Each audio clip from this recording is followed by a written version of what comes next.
দেখছি প্রথমে আমরা দেখলাম যে ভার্চুয়ালি জেলার 350 পুজোর উদ্বোধন, তারপরে একের পর এক পুজো উদ্বোধনে মুখ্যমন্ত্রী। এই মুহূর্তে যে ছবি আপনাদের দেখাচ্ছি নবনীরের ছবি আপনারা দেখছেন। এই মুহূর্তে নবনীরে মুখ্যমন্ত্রী যে ছবি আমরা দেখেছি তার একের পর এক কর্মসূচি।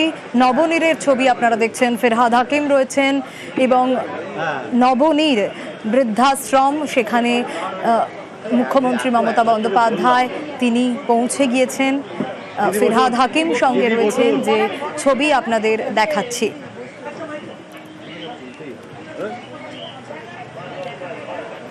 একের পর এক কর্মসূচি তার, আর এবার নবনীরে মুখ্যমন্ত্রী। এই মুহূর্তের ছবিটা জানতে চাইবো, সোমরাজ রয়েছে আমার সঙ্গে। সোমরাজ, দেখো, মুখ্যমন্ত্রী মমতা বন্দ্যোপাধ্যায় ইতিমধ্যে এসে পৌঁছেছেন নবনীরে এবং এখানে যারা আবাসিক থাকেন তাদের সঙ্গে শুভেচ্ছা বিনিময়। এবং তুমি জানো, প্রতি বছরই দুর্গাপুজোর আগেই মুখ্যমন্ত্রী মমতা বন্দ্যোপাধ্যায় আসেন নবনীরে। এই মুহূর্তে আমরা দেখতে পাচ্ছি যারা আবাসিকরা থাকেন তারা মমতা বন্দ্যোপাধ্যায়কে শুভেচ্ছা জানাচ্ছেন। মূলত নবনীরে যে অনুষ্ঠানের আয়োজন করেন আবাসিকরা, সেই অনুষ্ঠান শুরু করলেন আবাসিকরা। মমতা বন্দ্যোপাধ্যায় রয়েছেন, আমরা দেখতে পাচ্ছি কলকাতা পুরসভার মেয়র ফেরহাদ হাকিম রয়েছেন। মমতা বন্দ্যোপাধ্যায়ের উদ্যোগেই এই নবনীরে দুর্গাপুজো পরিচালনা করা হয়। কয়েক বছর আগেই মুখ্যমন্ত্রী মমতা বন্দ্যোপাধ্যায় ফেরহাদ হাকিমকে নির্দেশ দিয়েছিলেন যাতে নবনীরে দুর্গাপুজো পালন করা হয়, এবং সেই মোতাবেক তারপর থেকেই নবনীরে দুর্গাপুজো পালন করা হয় এবং গোটাটাই পরিচালনা করেন ফেরহাদ হাকিম আরো বিশ্বাসটা। প্রতি বছরই এখন এই নবনীরে দুর্গাপুজো পালন করা হয়। আমরা দেখলাম মমতা বন্দ্যোপাধ্যায় এলেন, সে নবনীরে দুর্গাপুজোর সূচনা করলেন এবং এখন যারা আবাসিক রয়েছেন তাদের সঙ্গে শুভেচ্ছা বিনিময় করছেন মুখ্যমন্ত্রী মমতা বন্দ্যোপাধ্যায়। একেবারেই শেষ ছবি আমরা দেখছি সোমরাজ, নবনীরে মুখ্যমন্ত্রী, এবং প্রতি বছর তিনি দুর্গাপুজোর আগে নবনীরে আসেন এবং আজ মেয়র ফেরহাদ হাকিম তিনি রয়েছেন মুখ্যমন্ত্রীর সঙ্গে।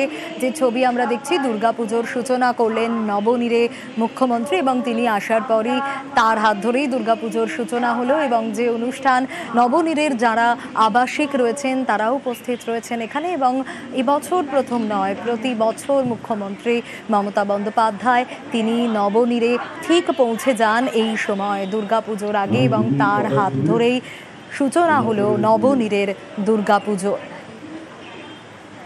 যে ছবি আপনাদের দেখাচ্ছি, এবং যারা আবাসিক নবনীরের তারা প্রত্যেকে উপস্থিত রয়েছেন এখানে, এবং মুখ্যমন্ত্রীর হাত ধরেই শুরু হলো নবনীরের দুর্গাপুজো। এই দুর্গাপুজোর কটা দিন আনন্দে অনুষ্ঠানের মাধ্যমে কাটবে নবনীরের আবাসিকদের, এবং ইতিমধ্যেই মুখ্যমন্ত্রীর হাত ধরে যখন সূচনা হলো দুর্গাপুজোর, তারপরেই তাদের অনুষ্ঠান শুরু হলো। যে ছবি আপনাদের দেখাচ্ছি।